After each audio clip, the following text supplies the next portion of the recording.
So hello guys, welcome back to another video of Study With Me. We have a CA aspirant Farooq Akhtar who has cleared his CA foundation in first attempt with exemption in 3 subjects out of 4 subjects, and also he has cleared his CA intermediate with exemption in 5 subjects. So first of all, congratulations to you. Thank you. So without wasting any time, we are coming to the questions because we have a lot of questions to ask him because CA aspirant की journey कैसी होती है, कैसे first attempt में clear करते हैं CA foundation, everything we are going to discuss in this particular video. So if you haven't subscribed till now, then subscribe the channel. So we are coming to the questions. So without wasting any time, let's ask him questions. तो सबसे पहला question इनसे पूछेंगे कि CA foundation में कितने कितने subjects रहते हैं, कैसा उसका बाइफर्केशन होता है, कैसे वेटेज रहता है, उन्होंने कैसे प्रिपेयर किया. तो पहला क्वेश्चन CA फाउंडेशन का कैसा स्ट्रक्चर क्या रहता है. हेलो गाइस, तो सबसे पहले तो 12th के बाद फाउंडेशन करना पड़ता है CA में. तो CA फाउंडेशन में 4 सब्जेक्ट होते हैं. ओके. सबसे पहले आपको देना होगा अकाउंटिंग का पेपर, उसके बाद होता है बिजनेस लॉज, फिर business mathematics and finally economics. Okay, 4 subject होते हैं. ओके. और 4 सब्जेक्ट में आपको ओवरऑल 400 मार्क्स का ईच होता है, तो आपको 400 मार्क्स का पेपर मिलेंगे. उसमें से आपको मिनिमम 50% तो लाने पड़ते हैं. ओके. मीन्स 200 आपको लाने पड़ेंगे. और इंडिविजुअल सब्जेक्ट की बात करें तो आपको मिनिमम 40 तो लाने पड़ेंगे. 40 marks in each subject to pass. और आपको 200 आपने वो आपकी मर्जी, आप 40 में एक मिला के 60 ले आए. 200 आपको बनाने हैं, वो कैसे भी ला सकते हैं, आपकी मर्जी है. बस आपको क्या करना है, 200 लाने हैं और ईच में ध्यान रखना है 40 हो. और 6 लाएंगे तो आपकी वही सबको पता ही है जो आप कर रहे हैं, एग्जाम्शन हो जाती है. आपके टोटल कितने आए थे मार्क्स. मेरे 245 आए थे आउट ऑफ 400. एग्जाम्शन 3 सब्जेक्ट में थी आपके. जी, एग्जाम्शन थी. ओके. सो ऐसा स्ट्रक्चर रहता है कि इंडिविजुअल सब्जेक्ट में 40 लाने पड़ते हैं, एग्रीगेट आपको मिला के 50% इन 200 लाने होते हैं. और ऐसे ही CS का भी होता है, CA का भी होता है. ठीक है. नेक्स्ट क्वेश्चन पूछना चाहूँगा कि जो मैथ्स होता है CA फाउंडेशन में, मैथ्स होती है जिस वजह से कई लोग जो CA की सोच रहे होते हैं वो उसके घबराते हैं मैथ्स से. तो आपने इसमें CA में आए तो आपको मैथ्स पहले से अच्छी लगती थी, या CA में आने से पहले आपको अच्छी लगती थी, या CA ने आने के बाद या आपको CA ही करना था. तो कैसा था आपको, कोई मैथ्स है इसमें बहुत इंपॉर्टेंट है. नहीं, ऐसा कोई डिसाइड नहीं था, CA ही करना है. 10th तक तो सभी पढ़ते हैं, तो 10th के बाद ही स्ट्रीम हमें चॉइस की जाती है कि कॉमर्स लेनी है, साइंस लेनी है. और मेरी तो 12th तक मैंने क्योंकि मेरे पास मैथ्स थी तो मुझे इतनी दिक्कत नहीं हुई. लेकिन दिक्कत होती है, इस वजह से लोग क्या कर जाते हैं, CA को छोड़ के CS में चले आते हैं, CA में चले आते हैं. तो मैथ्स तो है मुश्किल, लेकिन ऐसा नहीं है. आपको अगर जिसने पास है तो वो आराम से कर सकता है, जिसके बाद नहीं है तो थोड़ी प्रैक्टिस करे, रिवीजन करे, आ जाएगा. क्योंकि नॉर्मल मैथ्स आती है 10th तक, थोड़ी बहुत आ जाती है तो इतनी वो कवर हो जाएगी अगर आप सही से पढ़ाई करते हैं. तो आपको कुछ दिक्कत आई मैथ्स को सॉल्व करने में, या आपने जो 12th तक 10th तक जो मैथ्स सोल्व करी और CA फाउंडेशन में जगह तो उसमें कुछ डिफरेंस नजर आया, कैसे लगी मैथ्स, किस लेवल की थी. जो कहते हैं CA का जो रिजल्ट आता है बहुत ही कम रहता है, तो आपको क्या लगा अपनी जर्नी में. नहीं, CA का रिजल्ट जो होता है वो फाइनल में कम आता है, लेकिन फाउंडेशन का ईजी है, ऐसा नहीं हो जाता है.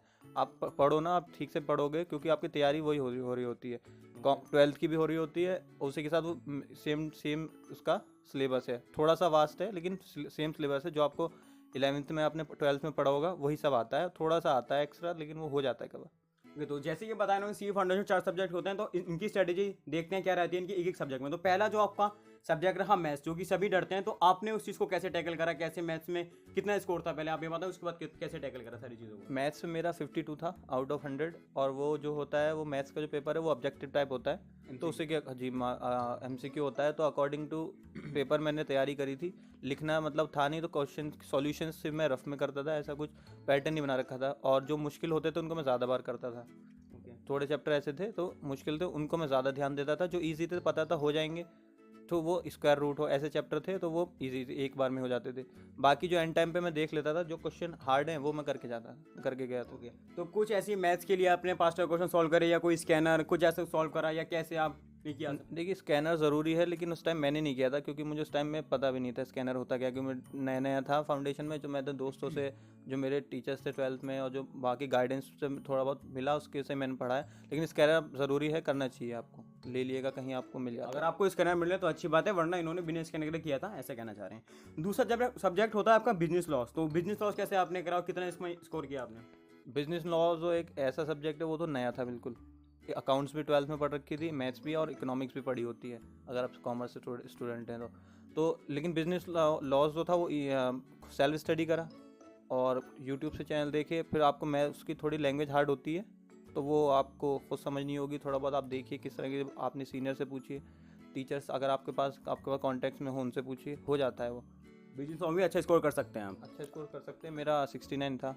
69 विद एग्जामेशन। तो देखिए बिजनेस लॉस इनके लिए सीए फाउंडेशन मैंने 12th के बाद आना, एक नए सब्जेक्ट के इंट्रोड्यूस होना, उसमें एग्जामेशन लाना विद स्कोरिंग 69 मार्क्स। ठीक है, तो बहुत बड़ी बात होती है, तो आप लोग भी मेहनत करेंगे तो हो जाएगा, इसमें दिक्कत वाली बात नहीं है वैसे। नहीं नहीं कोई दिक्कत। ओके, थर्ड है आपका अकाउंटेंसी का सब्जेक्ट, आपने उसमें कैसे स्कोर करो, उसके लिए क्या की स्ट्रेटेजी थी आपकी?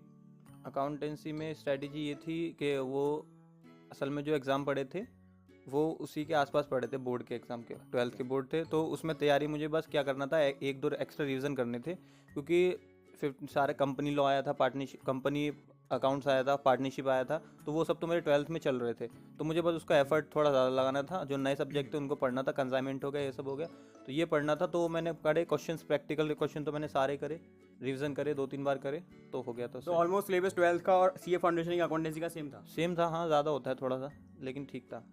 नेक्स्ट लास्ट सब्जेक्ट जो रहता है इसमें इकोनॉमिक्स, तो इकोनॉमिक्स कैसा सब्जेक्ट था, ऑब्जेक्टिव था, सब्जेक्टिव था, उसमें कितना स्कोर किया आपने? इकोनॉमिक्स सब्जेक्टिव नहीं होता है, ऑब्जेक्टिव होता है, वो भी 100 मार्क्स का होता है, तो उसमें भी आपको एमसीक्यू लगाने होते हैं, 4 ऑप्शन है, एक लगाना होगा उसमें, तो वो भी बस ऐसा कोई उसका प्रैक्टिकल तो फिर किया नहीं, लिख के कुछ क्या नहीं, याद करा, थोड़ा पढ़ा समझा, क्योंकि वो भी 12th वाला ही था, तो बस कभी एक्स्ट्रा रिवीजन किया, हो गया वो भी। अच्छा, ये अकाउंट्स ऑफ बिजनेस लॉस, तो उसमें आपको लिखना पड़ता है खुद ही, क्योंकि उसमें एमसीक्यू तो होता नहीं है, उसमें लिखना पड़ता है। तो आपने कैसे लिखे थे क्वेश्चन, उसमें कैसे आंसर्स लिखे थे, कितना टाइम था, 3 घंटे मैनेज हो पाता, नहीं हो पाता? बहुत सारे क्वेश्चन से परेशान रहते हैं। 3 घंटे में अगर आपने अच्छे से तैयारी करी है तो हो जाएगा, ऐसा कुछ हार्ड रूल नहीं है कि आपको नहीं हो पाएगा। प्रैक्टिकल है तो 15 मिनट तो आपको, हमारे में एससी में क्या होता है, 15 मिनट एक्स्ट्रा दिए जाते हैं, आप अपनी फिल करें, जो भी इन्फॉर्मेशन है रीडिंग के लिए होते हैं वो, तो आप पहले से डिसाइड कर लो। मैं तो उसमें डिसाइड कर लेता था कौन सा फर्स्ट पेज पे करना है। सबसे पहले बात है कि आपको प्रेजेंट कैसे करना है, तो आपको 6 क्वेश्चन होते हैं, मतलब आउट ऑफ 6 5 करने होते हैं, फर्स्ट कंपलसरी होगा, बाकी 5 में से 4 करने होंगे, ऑप्शंस में मिल जाता है उसमें।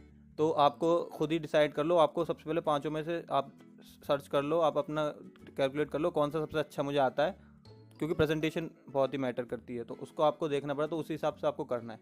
अगर आपको 4th अच्छा से आता है तो पहले वो करो, ज़रूरी नहीं कंपलसरी पहले करना है, हमारे ऐसे कोई ऑप्शन नहीं। तो ये है, जिसको क्वेश्चन आपको पहले आता है, जो परफेक्ट रहता है उसको पहले करें, और प्रेजेंटेशन बहुत अच्छे से रखनी है आपको सारी चीज़ों की। ठीक है, अब नेक्स्ट क्वेश्चन मैं आपसे पूछना चाहूँगा कि how to appear for examination confidently, क्योंकि कुछ ऐसे बच्चे होते हैं तैयारी कर लेते हैं, उनको कॉन्फिडेंस क्रिएट नहीं होता है, एग्जामिनेशन जाने से पहले डरते हैं, तो कॉन्फिडेंटली आप कैसे क्या एग्जामिनेशन में कैसे जाना चाहिए बच्चों को?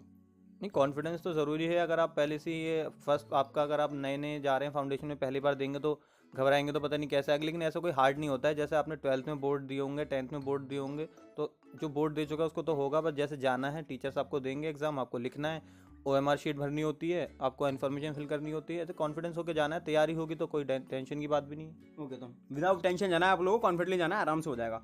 और सबसे इंपॉर्टेंट, क्योंकि सीए फाउंडेशन में इनके 3 सब्जेक्ट में एग्जामिशन थे, तो हाउ टू गेट एग्जामिशन, अपने एग्जामिशन कैसे किया, पहले से सोचा था, एग्जामिशन की तैयारी करी थी, कैसा रहा सारा ओवरऑल, क्या रहा था आपका? एग्जामिनेशन की सोची तो नहीं थी, मैंने तो बस सोचा था पास हो जाऊंगा, कि पहली बार एग्जाम है, कैसे होता है इतना। जब फाउंडेशन मैंने दिया था तब तो बिल्कुल पता भी नहीं था फाउंडेशन में मतलब सीए में असल में है क्या, बस तो वो बस करना था, सीए इस वजह से दे दिया, तो ऐसा कोई भी उसमें एक्सपेक्टेशन भी कुछ नहीं थी कि इतने लाने हैं, बस ये था पास हो जाए, 200 आ जाएंगे। तो लेकिन ये है कि अगर अब एग्जामिशन आई है तो मुझे लगता है मैंने पढ़ा अच्छा था, ठीक है, और क्या करा कि जो चीज़ प्रैक्टिकल क्वेश्चंस अच्छे से किए थे, तो उस और वही क्वेश्चन मतलब उसी तरह के आ जाते हैं।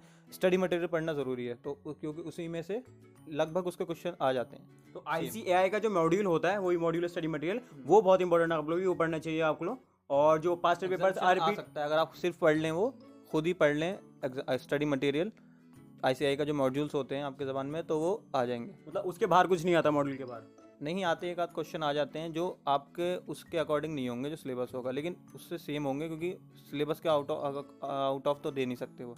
उसके सिमिलर आ सकते हैं, लेकिन ऐसा होता है कभी डिजिट चेंज हो गए, क्वेश्चन वही दे देते हैं। अच्छा, मतलब कह सकते हैं मॉड्यूल से अगर करते तो आराम से स्कोर कर सकते हैं, एग्जामिशन कर सकते हैं। ओके, तो बहुत बढ़िया आंसर दिए उन्होंने, बहुत ही ज़बरदस्त। और एक एडवाइस आप ऐसी, जो ऑल सीए एस्पिरेंट्स को, जो आपके फ्रेंड्स हैं, जो आपके साथ में पढ़ रहे हैं, एक ऐसी एडवाइस जो आप देना चाहते हैं अपने ऑल सीए एस्पिरेंट्स को, तो what is your advice to all CA aspirants, foundation वाले, इंटरमीडिएट वाले, ऑल सीए एस्पिरेंट्स को क्या पढ़ने में?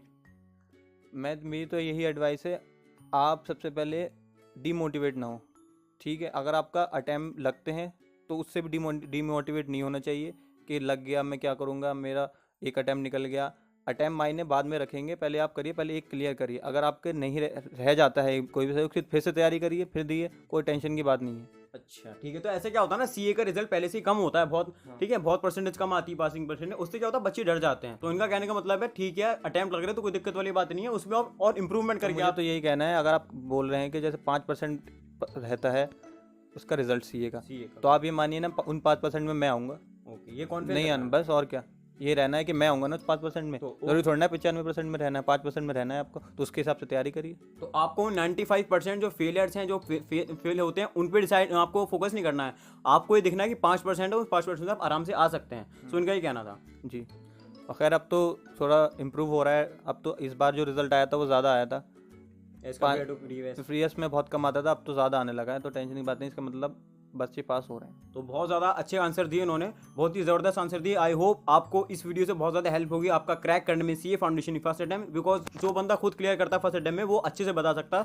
और आई होप उन्होंने बहुत सारे आंसर बहुत अच्छे से दिए। कुछ ऐसी कन्फ्यूजन होती है सीए फाउंडेशन में या सीए एस्पिरेंट्स को, वो सारे आंसर बहुत बढ़िया दिए आपने, बहुत ही ज़बरदस्त रहा interview. So if you have any query about CA aspirants और CA studies anything, so just comment in the comment section.